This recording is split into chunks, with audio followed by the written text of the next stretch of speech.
Shalom teman-teman, jumpa lagi dengan Kak Feli pada hari ini dalam workshop untuk penginjilan. Tanggal 26 Oktober yang lalu kita sudah belajar bagaimana kita bisa masuk surga, bagaimana kita bisa memperoleh hidup yang kekal yang Allah anugerahkan kepada kita. Nah, dalam sesi waktu itu, waktu Kak Feli menjelaskan, Kak Feli juga mengajak setelah kita menerima Yesus sebagai Tuhan dan Juru Selamat, sekarang tugas kita adalah memberitakannya. Tugas kita adalah membagikannya kepada teman-teman kita yang belum mengenal Yesus, yang belum tahu siapa Yesus. Nah, hari ini kita akan belajar caranya bagaimana kita dapat memperkenalkan Yesus yang sudah tinggal di dalam hati kita, yang sudah menyelamatkan kita, yang sudah menghapus semua dosa kita, dan sudah membenarkan kita itu, kita bisa ceritakan kepada teman-teman kita semuanya yang lain, yang belum menerima Yesus sebagai Tuhan dan Juru Selamat. Untuk itu teman-teman, mari kita berdoa. Bapa di dalam surga, kami mau memulai kegiatan kami. Kami akan mendengarkan penjelasan bagaimana kami dapat bersaksi, bagaimana kami dapat menceritakan kasih Tuhan, keselamatan yang Tuhan berikan buat kami kepada teman-teman kami yang lain. Tolong kami ya Tuhan Yesus, supaya kami dapat memahami semua yang kami dengar dan kami dapat melakukannya dalam kehidupan kami, sehingga ada banyak orang diselamatkan untuk kemuliaan nama Tuhan. Terima kasih Bapa, di dalam nama Tuhan Yesus kami sudah berdoa. Haleluya, amin. Ya, teman-teman semuanya, pasti teman-teman semua punya ini. Apa ini teman-teman? Benar, mulut. Ya, ini mulut. Mulut dipakai untuk apa? Untuk berbicara pastinya.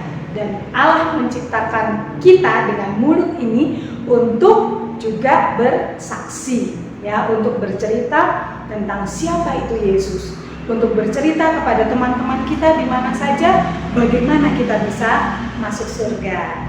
Nah, teman-teman semuanya, selain mulut, teman-teman punya ini. Apa ini? Ya, ini jari. Ya, kita semuanya punya jari. Ada 10 jari tangan dan 10 jari kaki. Nah, Kak Feli pada hari ini mau menjelaskan satu metode atau satu cara bagaimana kita bersaksi, bagaimana kita menceritakan tentang Yesus kepada teman-teman kita yang lain dengan menggunakan jari-jari kita. Ya, ada jari jempol, telunjuk, jari jari tengah, jari manis, dan kelingking.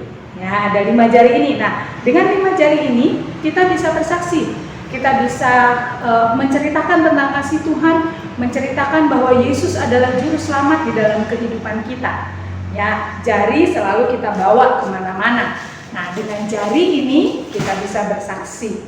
Ya, kita bisa cerita siapa Yesus. Yang pertama, jari jempol.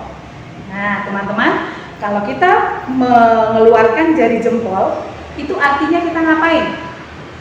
Biasanya kita memuji orang. Oh, kamu cantik. Oh, kamu hebat. Oh, kamu luar biasa. Wow, kamu luar biasa cantik, keren pokoknya, gitu ya. Nah, kalau kita ingat jari jempol, kita ingat bahwa Allah kita adalah Allah yang hebat. Allah kita adalah Allah yang ajaib. Allah kita adalah Allah yang luar biasa. Nah, kenapa dia ajaib? Kenapa dia hebat? Kenapa dia luar biasa? Karena dia punya kasih yang besar kepada manusia. Ya, ini menunjukkan Allah kita. Allah kita punya rencana untuk hidup kita, yaitu rencana yang baik. Yaitu rencana besarnya adalah rencana keselamatan, supaya kita bisa masuk ke dalam kerajaan surga. Yohanes 10 ayat 10, kalau teman-teman ada Alkitab di dekatnya, bisa buka sama-sama Kak Feli dan kita baca bersama-sama ya. Yohanes 10 ayat 10.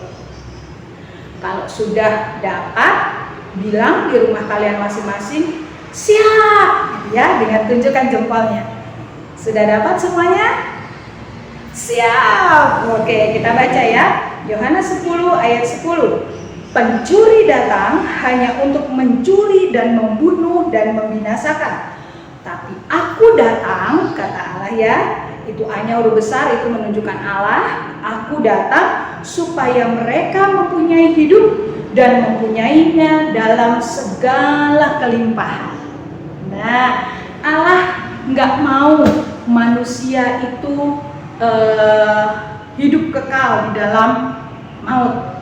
Ya, karena kita semuanya tahu, semua kita ini adalah orang berdosa yang seharusnya mautlah yang menjadi bagian kita, tapi Allah nggak mau itu. Allah luar biasa, Dia punya rencana yang luar biasa buat manusia. Nah, itu yang pertama, jari jempol. Kemudian yang kedua adalah jari telunjuk. Nah, teman-teman, biasanya jari telunjuk ini kita pakai untuk apa? Ya, untuk nyala-nyalain orang. Wah, kamu tuh gara-gara kamu sih gitu ya. Untuk nyala-nyalain orang. Nah, ini kita bisa gambarkan jari telunjuk ini menggambarkan bahwa manusia itu sukanya berbuat dosa. Manusia itu penuh dengan dosa. Ya, kita tahu semuanya firman Tuhan mengatakan bahwa semua manusia telah berbuat dosa dan telah kehilangan kemuliaan Allah. Betul ya teman-teman ya? Kalau teman-teman lihat antara jari jempol dan jari telunjuk jaraknya sangat jauh. Ya, ini bisa menggambarkan kalau Allah dan manusia sebelum manusia hidup dalam keselamatan itu jauh dari Allah. Ini Kak Feli punya gambar. Lihat ya. Lihat ini. Manusia itu hidup dalam dosa. Kita tahu semuanya. Tanggal 26 Oktober kemarin Kak Feli sudah jelaskan apa itu dosa. Dosa itu saat kita melanggar kebenaran firman Tuhan, kita melakukan yang dilarang oleh Tuhan gitu ya. Itu namanya dosa. Nah, manusia jatuh dalam dosa, manusia menjadi terpisah dari Allah awalnya. Awalnya itu Allah menciptakan manusia dekat dengan Allah. Tapi waktu manusia melanggar perintah Allah, manusia ada di dalam dosa. Ya. Nah, dengan demikian antara Allah dan manusia menjadi jauh, teman-teman. Lihat ini, menjadi jauh antara Allah dan manusia karena adanya dosa. Ya, jadi jari telunjuk ini kita bisa cerita sama teman kita kalau ini melambangkan dosa-dosa manusia karena suka nyala-nyalain itu tadi. Ya. Nah, kemudian jari telunjuk, ini dari telunjuk, ini sekarang jari tengah. Kalau teman-teman lihat dari 5 jari ini, jari tengah ini yang paling apa? Yang paling panjang, ya, yang paling tinggi. Nah, kita bisa bilang sama teman-teman kita, Yesus, Allah di dalam Yesus Kristus, Dia adalah Allah yang maha tinggi. Dia adalah Allah yang maha kuasa. Dia adalah Allah yang maha tahu, gitu ya. Dia maha tinggi, tapi Dia mau turun ke dalam dunia ini. Untuk apa? Untuk menebus dosa umat manusia. Ya, lihat ini ya. Untuk menebus dosa umat manusia, Allah mengirimkan anaknya yang tunggal, yaitu Yesus Kristus, untuk mati di atas kayu salib. Kayu salib ini melambangkan apa? Pengorbanan Yesus, darah Yesus yang menyucikan, yang membenarkan manusia berdosa.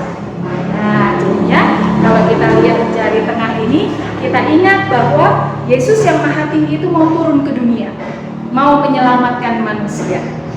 Ya, nah tadi dari jempol, telunjuk, jari tengah, sekarang jari manis. Nah, jari manis ini biasanya tempatnya apa teman-teman? Tempatnya cincin. Ya, kalau kita sudah menerima Yesus sebagai Tuhan dan Juru Selamat, kita sudah dibenarkan, kita sudah hidup dekat dengan Tuhan, kita punya hubungan yang erat dengan Tuhan.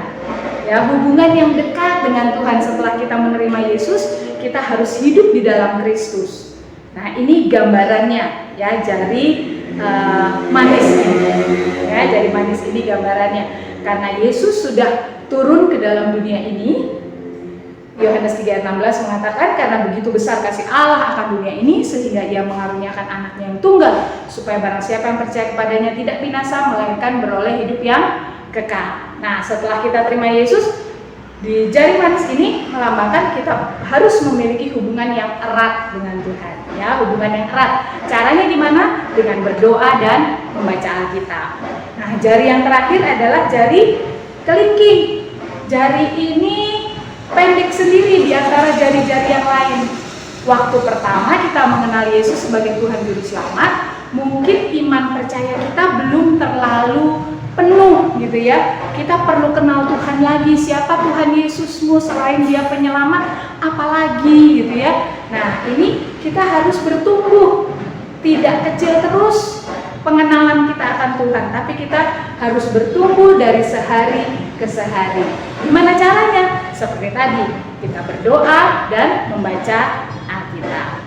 Nah, ini teman-teman salah satu metode yang dapat kita gunakan untuk kita menceritakan kasih Yesus, untuk kita menceritakan keselamatan, menceritakan kepada teman-teman bagaimana kita bisa masuk ke dalam kerajaan surga. Allah, ya, jari jempol melambangkan Allah, jari telunjuk melambangkan manusia berdosa yang suka nunjuk-nunjuk kesalahan orang. Jari tengah ini paling tinggi, ingat Yesus adalah Allah yang maha tinggi tapi mau turun ke dalam dunia. Jari manis memakai cincin, artinya kita punya hubungan yang harus erat dengan Tuhan, dekat dengan Tuhan. Dan jari kelingking kita diajar untuk terus bertumbuh di dalam Tuhan dengan cara membaca Alkitab dan berdoa. Ya, ini yang dapat Kak Feli sampaikan kepada teman-teman semuanya, bagaimana cara kita untuk bersaksi, cara kita untuk menceritakan kasih Yesus ya kepada teman-teman yang lain. Nah, tugas teman-teman adalah di rumah teman-teman membuat jari seperti ini. Jarinya teman-teman. Ya. Ini ada 2 lapis, kemudian di tengahnya teman-teman tulis namanya teman-teman, nama temannya teman-teman yang mau teman-teman ceritakan tentang kasih Yesus. Ya, kemudian setelah membuat sebagus mungkin, bawa ini kepada mentormu. Setelah dinilai, doakan teman-teman yang kalian tulis tadi di dalam tangan kalian. Jelas teman-teman semuanya?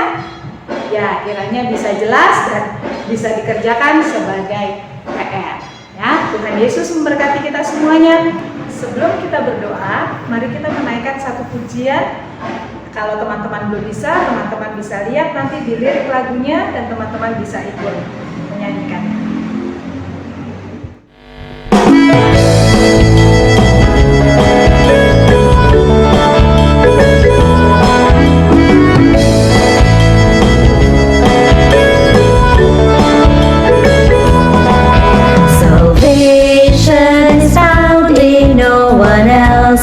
No one else, for there is no other name under heaven, given among men, to which we must be saved. Only Jesus is the way. Salvation is found in no one else, no one else. For there is no other name under heaven, given among men, to which we must be saved. Only Jesus is the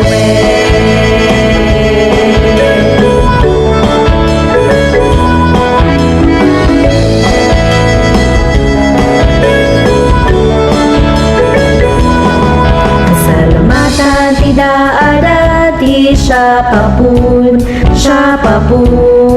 karena tidak ada nama lain di bawah langit yang diberikan kepada manusia, yang olehnya kita dapat diselamatkan. Keselamatan tidak ada di siapapun,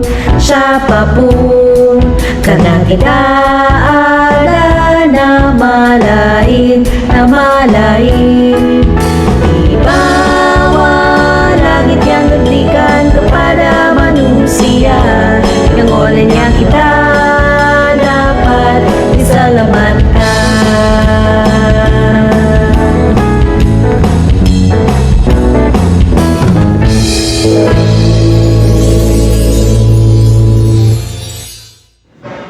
Nah, teman-teman, kalau teman-teman sudah menjelaskan kelima jari ini tadi, bagaimana kita menceritakan Yesus, bersaksi kepada teman-teman kita yang lain, ini sudah semua kita sampaikan. Kita boleh ajak mereka berdoa. Ya, kalau mereka mengizinkan kita berdoa, kita ajak teman-teman kita itu berdoa. Yang pertama, di dalam doa kita harus mengucap syukur karena kita diberikan hidup.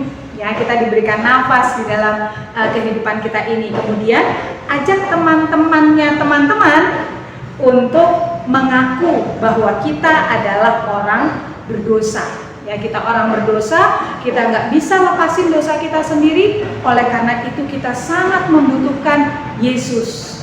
Ya, ajak teman-teman untuk menerima Yesus sebagai Tuhan dan Juru Selamat. Dan setelah itu, teman-teman juga dalam doa teman-teman bisa bilang, kita akan Tuhan tolong supaya kami dapat bertumbuh bersama-sama mengenal Tuhan Yesus dari mulai sekarang sampai selama-lamanya. Nah, jadi teman-teman boleh ajak ya teman-teman yang teman-teman bersaksi itu, kita ajak berdoa, kita ajak mengaku dosa. Ya, setelah itu kita ajak mereka untuk menerima Yesus di dalam kehidupan mereka.